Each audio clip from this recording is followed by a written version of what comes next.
Hello friends, BM study Marathi या आपल्या चॅनलवर तुमचं मनपूर्वक स्वागत आहे.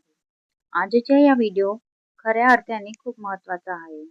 विशेषतः त्या सर्व भावी शिक्षकांना ज्यांनी टेट परीक्षा दिली आहे आणि आता पवित्र पोर्टल रेफरन्स लॉक करण्याची मोठी कसरत सुरू होणार आहे. तुम्हाला माहित आहे का, आपले कितीही चांगले गुण असो, पण जर आपण प्रेफरन्स देताना थोडीशीही चूक केली तर चांगल्या मार्कांनी सुद्धा आपल्याला हवी ती शाळा मिळणार नाही.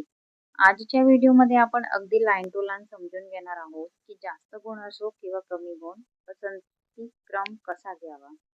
आणि हो, आश्रमशाळाबाबतील एक खूप मोठा इशारा देणार आहे, जो विशेषतः आपल्या महिला मैत्रिणींसाठी खूप महत्त्वाचा आहे. त्यामुळे व्हिडिओ अजिबात स्किप करू नका आणि शेवटपर्यंत नक्की पहा. चला तर मग सगळ्यात आधी बोलूया त्या उमेदवारांबद्दल ज्यांचे गुण हाय आहेत. तुम्ही पहिली ते 5वीला जर प्रेफरन्स देत आहेत आणि तुमचे गुण जर 140च्या वरती आहेत, बरोबर, तर तुमच्या पहिला प्रेफरन्स काय राहायला पाहिजे? तर बघा, तुमचं पहिलं प्रेफरन्स जिल्हा परिषद राहायला पाहिजे, झेडपी. आता तुम्ही म्हणणार, मॅडम जिल्हा परिषद का? तर त्याचे उत्तर अगदी स्पष्ट आहे की भविष्यातील सुरक्षितता. आता झेडपी शाळा निवडण्याचे सर्वात मोठे फायदे म्हणजे पहिलं ते की कायदेशीर बदली नियम. फ्रेंड्स, झेडपी शाळांमध्ये आंतरजिल्हा बदलीसाठी म्हणजे इंटर डिस्ट्रिक्ट ट्रान्सफर खूपच कायदेशीर, सोपे आणि स्पष्ट नियम आहेत.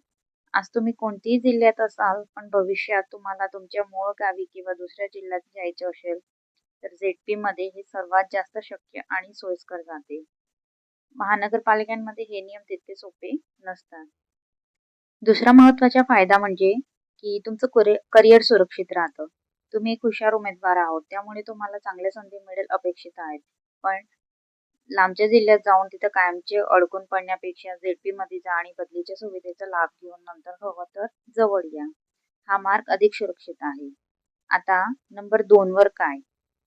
आपण 1 नंबरवर जिल्हा परिषद ठेवलं तर 2 नंबरवर आपल्याला महानगरपालिका किंवा नगर परिषद ठेवायचंय.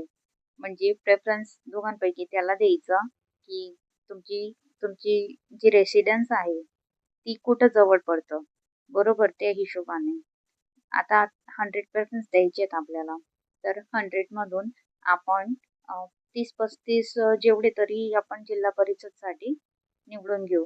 त्यानंतर आपल्या रेसिडेन्स जवळचे आपल्याला सिलेक्ट करायचे, जसं नगर परिषद किंवा महानगरपालिका, बरोबर. थोडक्यात सांगायचं तर तुमचे गुण हाय आहेत, त्यामुळे तुम्ही योग्य शाळेसाठी पात्र आहात. पण त्यापेक्षाही महत्त्वाचे आहे तुमच्या करिअरची सुरक्षितता. त्यानंतर तुम्ही समाज कल्याण, आदिवासी आश्रमशाळा आणि खाजगी शाळाचे प्रेफरन्स देऊ शकतात. आता बघा, इथे सगळ्यात महत्त्वाची गोष्ट की जेव्हा तुम्ही आदिवासी आश्रमशाळांचे प्रेफरन्स निवडणार किंवा डोळे झाकून पसंती देऊ नका. एक गंभीर इशारा येथे लक्षात घ्या. या शाळांमध्ये विद्यार्थी तिथेच राहतात, बरोबर. ते रेसिडेन्शियल स्कूल असतात. त्यामुळे बऱ्याचदा कायमस्वरूपी स्टाफ रजेवर असताना किंवा कामाच्या ओझ्यामुळे शिक्षकांना रात्रीच्या ड्युट्या म्हणजे नाईट शिफ्ट सुद्धा कराव्या लागतात. एवढंच नाही तर वॉर्डन किंवा अधीक्षक म्हणून अतिरिक्त जबाबदारी सुद्धा पार पाडावी लागते. आणि सगळ्यात महत्त्वाची गोष्ट काय, हे काम फक्त पुरुषांसाठी नाही तर महिलांसाठी सुद्धा तितकंच बंधनकारक असतं. त्यामुळे आपल्या मैत्रिणींना प्रेफरन्स देताना हा मुद्दा डोक्यात ठेवूनच निर्णय घ्यावा. आता प्रश्न येतो की ज्यांचे गुण थोडे कमी आहेत त्यांनी काय करायचं? घाबरून जायची अजिबात गरज नाही. इथे आपण रणनीती थोडी रिव्हर्स करून घेणार आहोत. तुम्ही काय करा, सगळ्यात आधी तुमच्या घराच्या आजूबाजूला असलेली खासगी संस्था त्यांना प्राधान्य द्या. त्यानंतर आश्रमशाळा किंवा समाज कल्याण शाळांचा विचार करा आणि शेवटी महानगरपालिका किंवा जिल्हा परिषदचा पर्याय ठेवा. बघा, तुमचे गुण 120 तर 150च्या इन बिटवीन जर राहतील तर बघा, 120 जर ठेवला आपण तरी ती बॉटम लाईन येऊन जाते.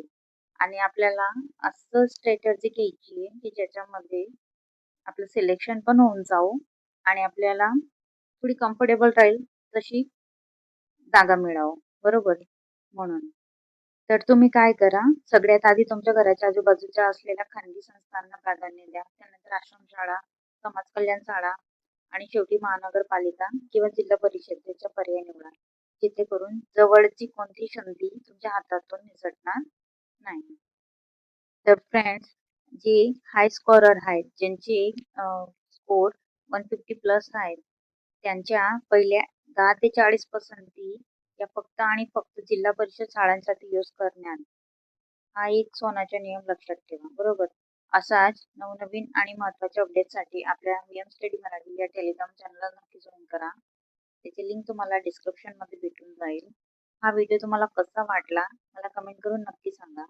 तुमच्या इतर मित्रांपर्यंत पण हा व्हिडिओ नक्की शेअर करा, जेणेकरून त्यांची कोणतीही चुकीची निवड होणार नाही. चॅनलवर नवीन असाल तर सबस्क्राईब करायला विसरू नका. चला तर मग भेटूया पुढच्या व्हिडिओमध्ये. जय महाराष्ट्र, जय हिंद.